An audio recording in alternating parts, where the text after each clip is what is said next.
Imagine if they release an a cappella album. How can anybody see me? But Welcome to CDR. I am Brendan. This is Matt, and this week we have come to a long, tiring journey of reaching the end of the discography of King Gizzards and the Lizard Wizards. After last week's doing the 16, 17 albums. No. So the first 15, we did KG several weeks before that, and now LW has come out is the 17th. We're finally at the end of the road. We are at the end of the road until they... for a couple of months until they do their blues or jazz album. I reckon they might do a pop one next. That would be fun. I actually would enjoy that a lot. Me too. But this album is the third volume of their microtonal, and I would say the second part to KG. Yep. And would finish off this album in a 2-part series of KGLW. Yep. How was your week? Pretty good. After our big week? Well, the hectic week. It was a hectic week. And just to let everyone know that Matt did do the King Gizzard Lizard Wizard challenge 3 times in a row in 1 week. Yeah, I mean, across the week, thankfully not on a single day. I don't know if you could do it in a day. But the challenge gets harder and harder the longer you leave it. So, I mean, if you're going to do it, I'd be doing it now before they release any more music. My week was... I was worried because I'd spent so much time listening to their music. KG, we listened to that not that long ago. And then we listened to all of their music last week. So I was worried that I might have something of a fatigue when it came to LW.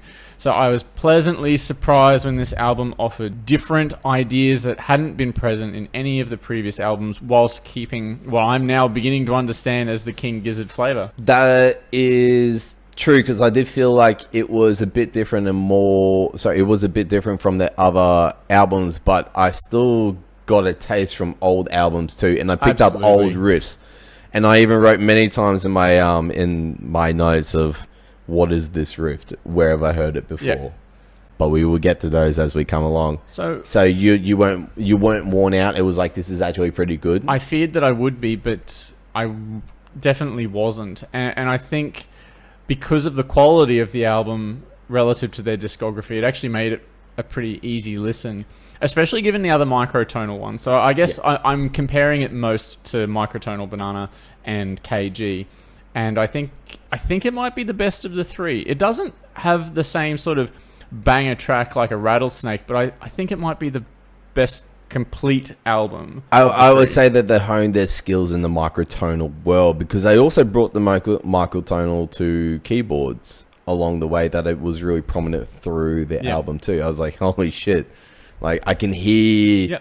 Because I'm not a musician, I don't have that ear, or... Oh, I've got tinnitus, so everything kind of just rolls into one.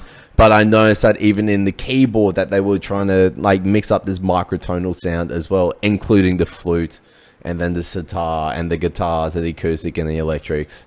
How was your week? My week was really good, and I enjoyed it. And I even listened to this album as a 2-part series. So I did play KG into LW and then into KG again to see if it's got this infinite loop that they did previously, and if they try to bring it across 2 albums. Doesn't really, does it? No. But that doesn't mean... So the theme is capped off by these 2 tracks, this KGLW, which is the first track of KG. King Gizzards. And then KGLW is the last track of LW. Lizard Wizards. I saw just the perfect meme for it online. It's that it was an anime. It has like this transformer thing with like these big guns blaring, and it's got KGLW. And then there's a crying girl under a school desk just like whimpering away. KGLW. It's like these are the 2 different tracks. You've got one track that basically is a mechoid wanting to destroy the world, and one that is just like quiet and understated and shy. Okay. Which one is which? I mean, obviously the KGLW on the most recent album, LW, is the little girl. No, I was about to say, I hope you got that right, because there is a big difference between the 2. So I mean, the crappy thing with their naming is not only they give the back-ended tracks the same acronym across the two albums, but their albums are that acronym, so it becomes very hard to talk about what track you're actually talking about sometimes. But yeah, the last track on LW is the same as the first on KG, except it's a fucking monster. And that's why I thought it was going to be an infinite loop. And yeah, that was the first thing I wrote across. KGLW was like crispy. Yeah. Compared to KG's KGLW, which is this like drowned out, like little wimpy. Well, it's not so. It sets something of a different tone. Builds up. Whereas I think the themes on LW are a little bit more dire. By comparison to KG. KG seems to be an exploration of the self, whereas LW seems to be more of an exploration of how fucked everything is broadly. That's my take on it. And so everything on LW sort of has this sinister slickness throughout it, although obviously layered well with some very pretty guitar-y bits and musical phrasing. So any tracks that stand out for you? You know what? What? The things that really stood out more for me in this were the lyrics than the whole musical outcome, except for that I actually think that they're more polished. Like, the more albums they're bringing out, the more polished they are, especially in the microtonal world. I mean, this is their third album, and you find the crispness between KGLW in KG and KGLW in LW. There you see like the sort of this transition between it. But I actually found that even the first track that came out is like, if not now, then when? Yeah. Is almost like speaking to you in this high-pitched, slow, funky, Mighty Boosh, global warming sort of interesting track. And I was drawn to that, and I was like, so it seems like they want to put not hidden the messages in them is not as hidden as most people would think, although some of them I was a little confused, like Static Electricity, but we're not up to that yet. The flow was pretty good, but then they still had these decent gaps or breaks between each track, so you got a flow but not like these automatic breaks. So I think that was actually the strength of LW by comparison to KG. One of my criticisms of KG was the fact that there didn't feel like there was enough differentiation in some of the production values and the drumming across a large swathe of the album. Whereas LW, it just feels like every song has its own character that really defines itself against the backdrop of the album, whilst clearly still being psych, microtonal. I really like the heavier elements that they then add into songs. I feel it gives it the right flavoring to help it distinguish. So I think their songwriting is a little bit more dynamic on this album by compared to KG. I don't know where we're going to go with this, because we've listened to so much King Gizzard and Lizard Wizard. It's like, if we go along the musical sense, we're just going to go down the same track. Stuff? The same what track. Tracks did you like on the album? You know, they all had different elements of them that I liked. I mean, with the first track, If Not Now, Then When, then moves into the one which moves out of this twilight sound with a high-pitched vocals into a 70s acoustic, and then introduces the electric and the hardcore-ish, you know, King Gizzard and Lizard Wizard with that tracking of their normal vocal singing. Yeah, it has a really, really, really good, just like it has this great blend, changing. So towards the back end of this song in the breakdown, it has this really, really clean, isolated electric riff that plays out that I really, really enjoy. In the last bit? Yeah, in the breakdown heading into the final chorus. Yeah, you're right. What do you think of the lyrics that behind it? You know, with the structure flow with the lyrics, this is sort of a dream. Is it a dream or a nightmare? Yeah. You know, the lyrics aren't wrong. You know, humans race went insane. Yes, you know, the human race deserves this fate. We exploit the fish in this of the sea. I mean, that's clearly a reference back to Fishing for Fishies. Yeah, I thought that too. Yeah, and I think there are lots of flavors that point to other albums and themes. So there's a couple of Infest the Rat's Nest flavors. Which parts? Well, I mean, right there, it's like, is this our fate? You know, are we heading down this particular slope into hell? And that's effectively the themology. Is that a word? Don't I know. mean, they talk about like the death of the universe later on in a couple of albums. Yeah, exactly right. Which is back to Murder of the Universe. Yeah, and anytime they reference lightning, that might be a reference back to Murder of the Universe. Yeah. I mean, this is the sort of thing where they like to bring back old tracks and just leave these little like Easter eggs. It's absolutely Easter eggs. It's 100% what it is. I mean, I watched an interview when they were talking about, is the GIZZVERSE real? And they were asking them directly. And it's like, yeah, of course, we've planned it forever and a day. You should see our last album. We've already worked out what the last album's going to be. But they say it in a way that you're like, it's clearly tongue-in-cheek. So tracks that you liked, I mean, you're saying every single track as we go through. Did you like every track? I didn't really like Static Electricity. Okay. Or East-West Link, but... everything else I kind of I liked, like little things from it. If it wasn't the music behind it, it was the lyrics behind it. Okay, sure. So I mean, I don't even know how to say the third track's name. How do you say it? Plura. He constantly says it in the back track, like Plura, Plura. Yeah, but this is King Gizzard and the Lizard Wizards. I need the lyrics to figure out what he's saying. He's saying Plura. It's the name of the song. Yeah, Plura, which I found out what Plura means. Which I find, if anyone who listens to the King Gizzard Lizard Wizards, you're going to find out some words you never knew about. So what is it? Plura is the, it's the strands. Oh, actually I had it. It's a pair of... Cirrus membranes. Yeah, cirrus membranes around the lungs. Yeah. Thank you. Because the Lord of Lungs gets referenced. And it's the Lord of... as well as an orange slug baby. Lord, the Lord of the Lungs is the necromancy. Yeah. It makes you dance on the pleura of your lungs. And then you have a good old orange baby.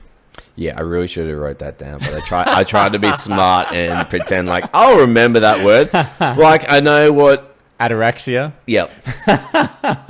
It's funny because I saw Tranquil mind, thank you, ladies and gentlemen. I saw a meme online where there must be someone in the band. Where are you in these meme world? Because I am not getting them. Is there a Gizzard verse? You type in page? King Giz, universe Reddit, and you can go down a rabbit hole pretty quickly. I really don't want to step in the Reddit and down any of these rabbit holes because some of you it's could go fun. so far. But some of it's fun. You just enjoy the ride. It doesn't matter where you go. I feel like they got a Disney universe of Alice in Wonderland. Yeah, but you don't go to that Reddit. You go to the King Giz Reddit. It's far more fun. It's far more fun. And everyone's like either like mad on the details. There's like these 500-word post going, well, this is... I feel like you would have a lot of fun going down the... I did. No, not just that one, but like Tools Reddit page. I mean, it's funny you mention that because like I wrote down in my notes, Ataraxia is basically Tool-esque. Yes! So, I mean, one of the things in the album that they do, and they do it across all of the albums, but it was, I think, a bit more pronounced in certain phases of this album. They have a lot of time signature changes. So I can't pick up on those. So, I mean, I'll give you the best example. Ataraxia is basically changes the time signature a ton of times throughout the song. Yeah. The main example I would give that's the easiest to listen to, go back and listen to Supreme Ascendancy. Which is one of my, is actually one of my favorites. So, it's, I believe, in 5/4. And it's like 1 and 2 and 3 and 4 and 5, and that's the bar, right? It's not 1, 2, 3, What is that 4. riff? Pardon? The riff. It's the one where I think it's No. They've used that riff before. The riff Yeah. for Supreme Ascendancy. Yes. Oh, They've used it, but Pass. it may be at a different signature. no. Time signature. Yeah, so don't confuse riffs and time signatures. You can play any riff. That's why I said it's the same riff, but at a different time signature. I'm not sure. I didn't know that was from somewhere else. I'd have to listen to it again. Actually, Unless I got it backwards. they have a ton of songs. I'm not. Gonna I mean, but here I've made multiple notes about like wherever I heard this riff before. Oh, also Static Electricity. What is this about? So I liked Static Electricity. I thought it was kind of groovy. It's a little bit long, but I liked it as a track. To be honest. I was reading the lyrics and I'm like, this sounds like a split personality, but not like a science class. And why didn't you like it? I didn't say I didn't like it. Yeah, you did earlier. You said. I did. I actually did. I was like, it didn't actually attract me compared to Supreme Ascendancy. It just didn't hit most of my buttons. Yeah. So like for me, on the album. I think the only track that really didn't get me was Ataraxia, funnily enough. Oh, really? Yeah, I mean, it's fun, but like... That was like rock grunge. Yeah, but what the hell is that singing in the verse? But like, I've come to a term of just... Accepting the way they sing. Like, well, this is what I was talking about last week when we talked about when there was the challenge. It's like I had to. Yeah. I couldn't just read all the albums because I didn't have all the time in the world to do it. Then mainly not known prominently for their for the singing is for the music that they produce. This psychedelic. So you accept the short changing on the vocals. Yes, fair enough. I mean, this one's I think particularly bad. You didn't like the lyrics? Oh, the lyrics are fine, and like But ataraxia as a concept is interesting enough. It's I hear it, and I heard someone explain it as like he's on the verge of sneezing the whole time through the verse. But yeah, but when I went from the first track to the second track, and he's in the high pitch to the normal King Gizzard with the vocals, I'm like, I don't care what comes after this. I mean, I in terms of vocals, I actually think Plura is the most interesting because it has the backing vocals with that real guttural kind of quality to his voice, and Stu kind of singing relatively sweetly throughout the track, but it has that really, really cool ending where it's like, I exercise my right to die. Oh, like it becomes really like horror-like, fading and moving out. But like it's talking about being a necromancy and raising the dead, which is a necromancy's job. I kind of get your point though. Like that, you just come to accept that. Like, you're not coming to King Giz for the best vocal performance. Yeah, you're not coming for like Axl Rose's voice. No. I mean, I would be interested to see what they did with that. That'd be sick. Just like imagine if they release an a cappella album. I mean, we should probably tell them to do something like that. They will never hear us. They will never, like, if they ever saw this, like, I'd be so happy. I would consider shaving half an eyebrow. Me too. And I think this is the important thing to take across all of this, right?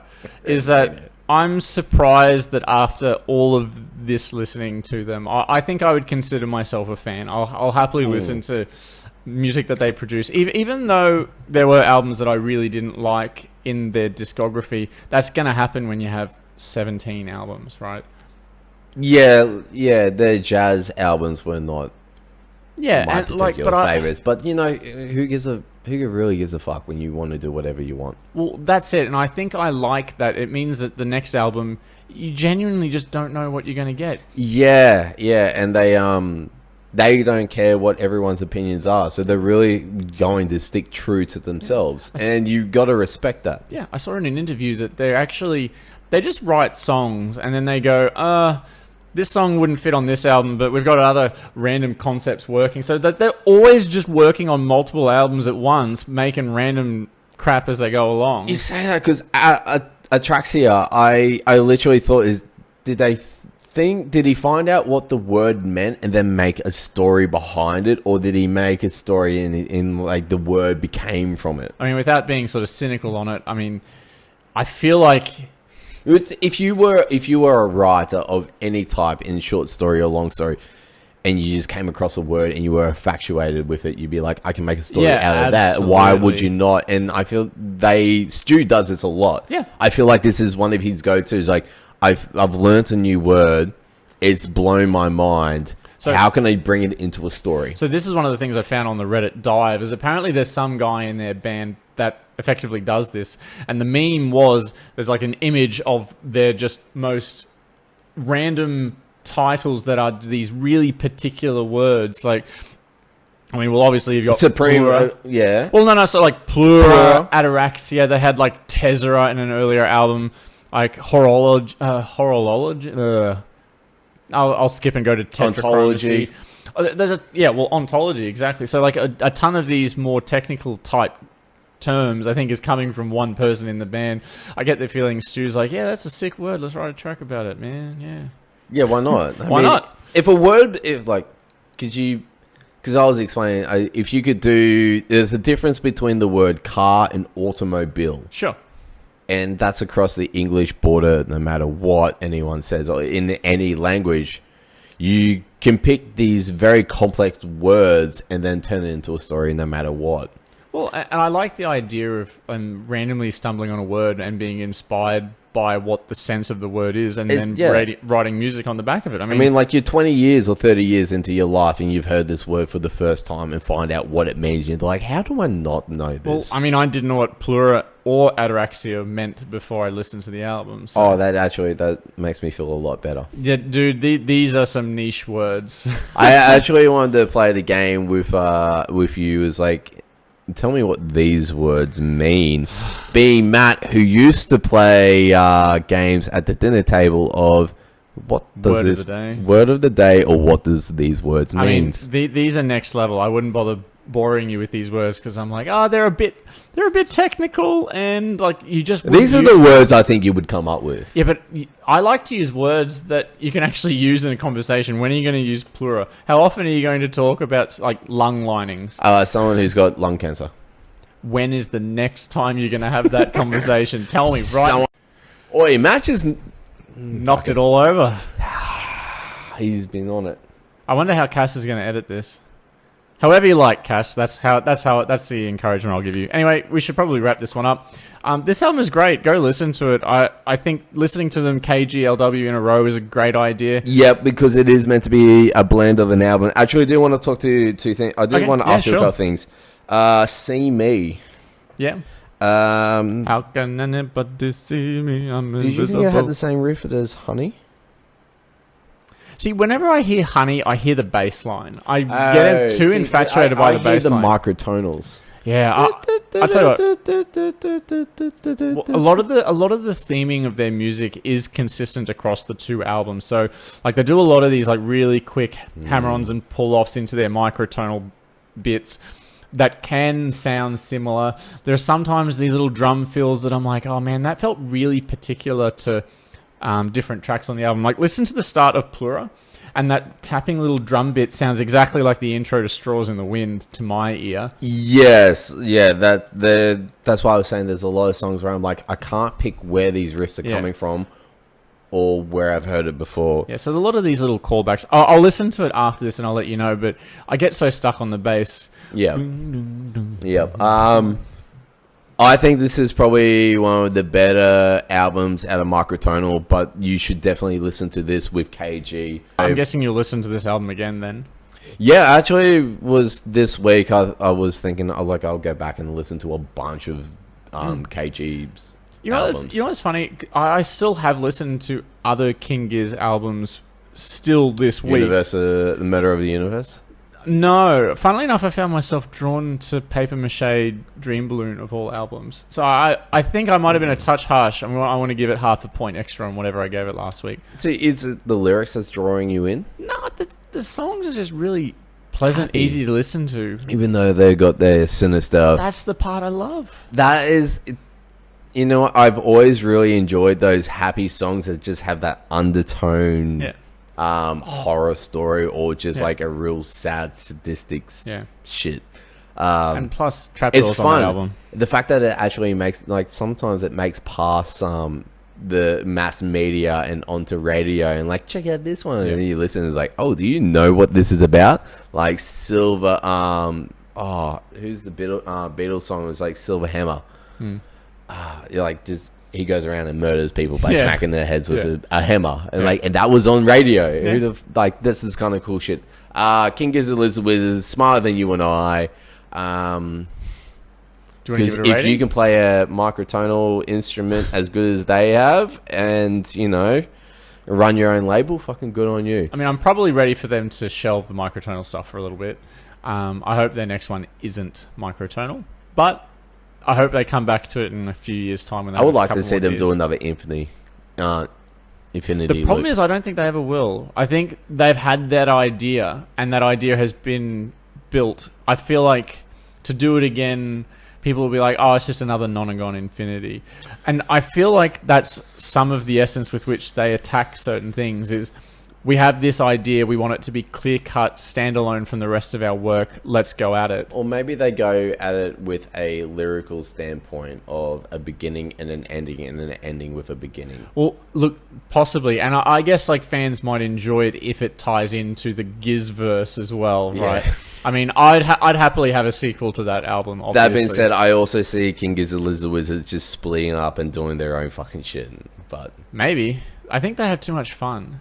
Oh yeah, I would love to see him in alive and just... Yeah, me too. Yeah, we'll G that up. Yeah, absolutely. If they have a show, I'll definitely go. Whose choice is it? Well, I want to give it a rating first, Bryn. But I have to ask you the question. Do you want to give it a rating? You go, no. And then you go, well, I'm going to guess what your rating is. And I'm going to say you're probably going to give it a 7.5. Yeah, I think 7.5 is pretty bang on. See, this is kind of like you giving a rating, though, isn't it? In a sense. It's more like I can read your mind. Oh, whatever. Take it as... I'm okay with that. It's ESPN. I sure hope you'd be able to work out what I'd give it, given the fact that we literally talk about it for half an hour. Yeah. Hey, Matt, what's next week? So next week, we've got Song Machine Season 1 Strange Times by the Gorillaz. Oh, shit, really? Yeah, we do. Oh, wow. Is that one of yours? No, I'm super excited. I'm excited for the Gorillaz, but yeah, I'll punch that motherfucker in. Wait, that's been out for a while. It came out last year. So what they do is they've been releasing kind of like these little EPs throughout the year. I reckon we listen to the deluxe version that basically captures like the 16 best songs across. It is the album. But yeah, they're releasing in a non-standard way. Hence, Season 1 it mixed into the album title. But yeah, we're going to listen to the Gorillaz. Gorillaz. Yeah. Anyway, we can work that one off air. Do you want to do the outro? Later. Bye. That's awful. Bye. See you next week. I'm Matt. Here's Bryn. And this ain't working. Bye. Please cut that out, Cass. See ya. Feel good. Feel good.